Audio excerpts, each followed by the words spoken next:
Ladies and gentlemen, welcome to another edition of Let's Taste with the Intrepid Wino. My name is James Scaresbrook and I am excited to bring you a new producer, one I've only recently just been introduced to, and it was actually at the recent Australian Alternative Varieties Wine Show in Mildura. I tasted, I think, a couple of wines from this producer, was quite impressed and very interested in their Tannat. So do see if you can find a bottle of the Tannat from Topper's Mountain. Topper's Mountain is from an area called New England, which is, I think, part of the Tabletops. It's in northern New South Wales. Topper's Mountain itself is a little bit away from the coast. Looking at my Google Maps before, it's the other side of the Guy Fawkes National Park. Very cool name for a national park, I have to say. It's most definitely not an area of Australia that I'm very familiar with. It's a part of Australia as far as viticulture for wine. It's fairly new, definitely not part of the, as far as I know, not part of the classic agricultural, viticultural regions of Australia. So it is very much unknown territory for me, so I'm really excited to taste these wines. I got emailed by the guys at Topper's Mountain. Thank you very much, as always, guys. If you would like me to taste some of your wines, I'm more than happy to. I'd love to share my impressions and be introduced to new wines, to new producers. I jumped at the opportunity, having only just, I think I got the email on the day that I tasted the Tannat from Topper's Mountain, so I was very keen to have a look at some more wines from Topper's Mountain. I believe that they do a lot of wine with what are considered the alternative varieties, but the two varieties we are looking at today are fairly classic French varieties, one very commonly planted in Australia, made in a very different style, and one not necessarily as common. It's not a variety that's particularly popular with wine consumers. Stylistically, it's a little bit different, but let's start off with the 2013 Barrel Ferment Sauvignon Blanc. Recommended retail price is $30.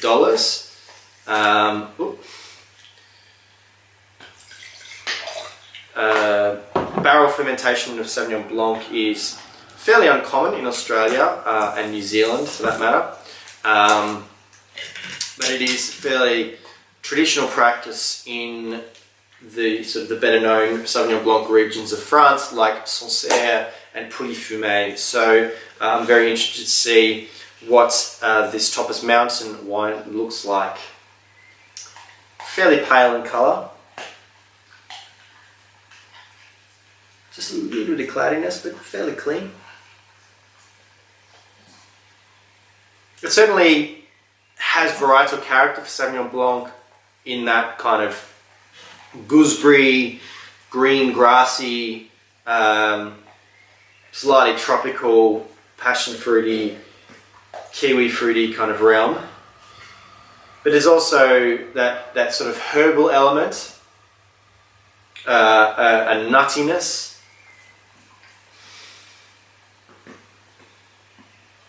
It sort of has that commonly referred to as fumé character, that slightly sort of smoky note, which comes from usually from barrel fermentation. Let's taste.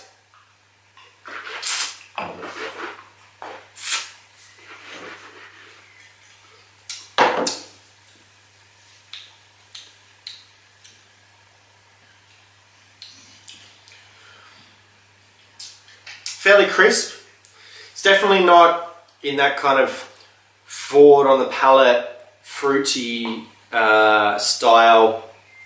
It definitely doesn't have that kind of what I consider to be often quite ugly, sweaty, really sort of feral note that particularly Marlborough Sauvignon Blanc can sometimes have. It's very much on the mid palate here. It is more in that complex realm. It has some nice depth to it. Fruit-wise, it's very typically Sauvignon Blanc in nature, you know, consistent with the aromatics.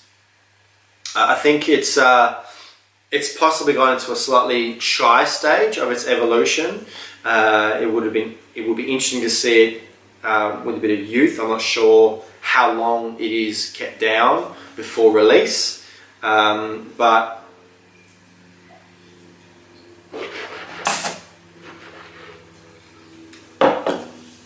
I think it's certainly got a little bit of evolution to go. It does have a slight sort of talkiness to it, which some people might find, you know, positively fascinating, and some people might be put off a little bit. I would say that if you are a bit tired of very simple Sauvignon Blancs, you know, stainless steel fermented, purely aromatic, really kind of a bit biting on the palate, it's possibly worth having a look at this Topaz Mountain Barrel Ferment Sauvignon Blanc, because it's certainly in a different style. I'd be interested to see some other vintages of it to see if it's a stylistic thing, if it's typical of its area. Again, I'm really unfamiliar with New England, Australia for grapes and for wine, but certainly a different style of Australian Sauvignon Blanc, so definitely kudos for that. Second one we're looking at, as mentioned, is a variety that it's not as appreciated as some people might like it to be. Gewürztraminer is a variety that is, it's famous in Alsace, which is on the French-German border, and has, you know, Alsace has changed nation many times, hence why it has sort of a Germanic sort of sounding name.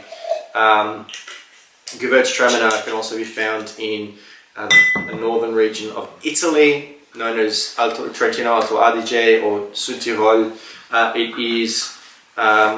It's a variety that does need a little bit of time on the vine, so most commonly it will be harvested reasonably ripe, so it can be quite rich and textural, a little bit more alcoholic. But this is a barrel-aged Gewürz, so I'm interested to see what it looks like. Again, quite pale, possibly a little bit brighter and cleaner than the Sauvignon Blanc. Straight away, it's very, very classic Gewürz. Aromatics, rose water, musk, some nice sort of tropical, very ripe peach notes as well. Very, very floral. Let's taste.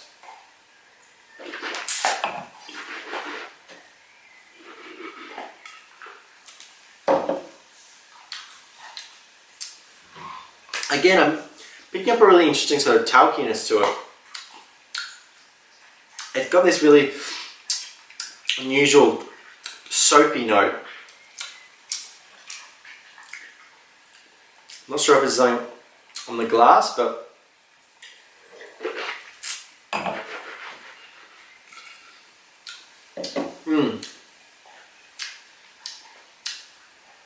it's quite unusual. I'm not sure if it's something to do with the barrels or with the area. It's actually deceptively alcoholic. You probably, tasting it, you wouldn't think that it's almost 14% alcohol, which is reasonably right for a white wine.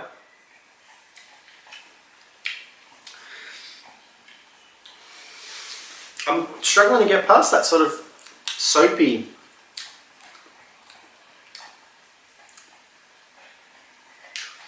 perfumey sort of character. Really, this probably sounds very strange, but I feel like I've got soap in my mouth. I'm not sure what's going on there. It's hard to say whether it is the wine or whether... I'm going to grab another glass.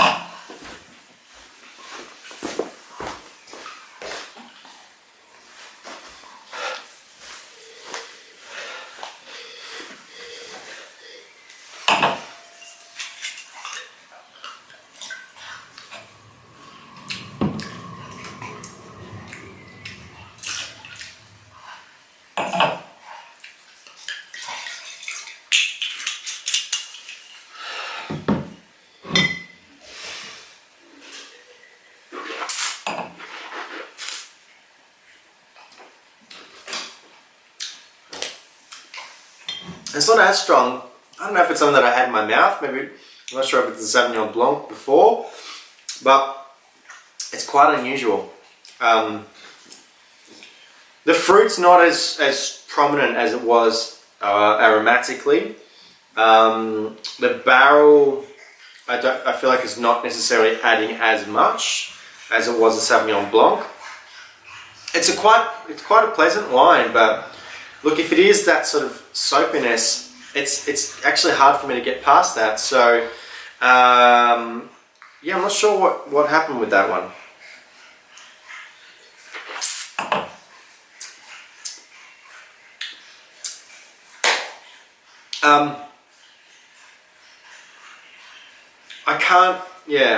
I can't really recommend that one. That has a recommended retail price of $30 as well.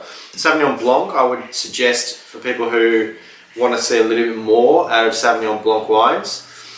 But Gewürz is a really hard variety to work with, and people, I think, don't really appreciate it as much as they possibly should. So that's probably not going to be as exciting for a lot of people.